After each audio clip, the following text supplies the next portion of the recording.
Concerns grow over Korea's population-related issues, namely a rapidly aging society and drastic decline in fertility rate. Closer coordination with other nations and international organizations are looked to as crucial steps from here on. Jung-hwan sheds light on measures to better tackle the demographic phenomenon.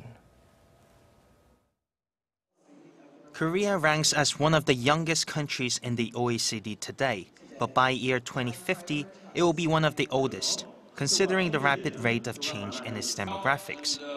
That's according to the Secretary General of the OECD, Gurria, at a conference in Seoul on Thursday.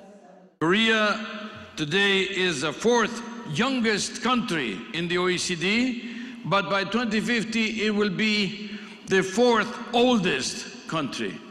The speed is very great. The aging process in Korea is expected to accelerate significantly in the coming decades.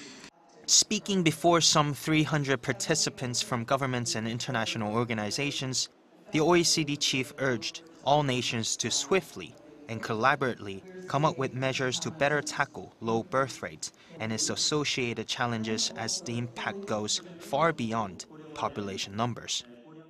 We're talking about a public policy issue of the greatest importance in terms of ethical issues, moral issues, healthcare issues, but also economic, finance, and budgetary issues.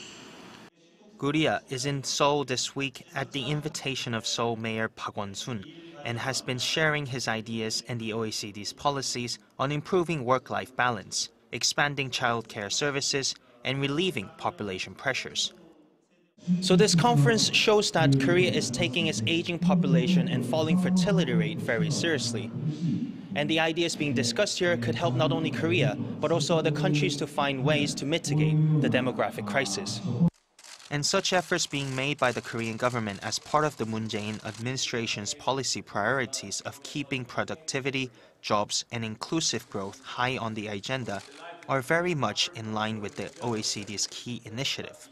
Better policies for better lives, said Gurria, during a meeting with South Korean President Moon at the Blue House later in the day. President Moon, acknowledging both the efforts being made and their limitations, also stressed the need to address the issue of social and economic polarization together with the rest of the world. To this end, the two leaders agreed to further bolster cooperation between South Korea and the OECD. Jung-hwan, Arirang News.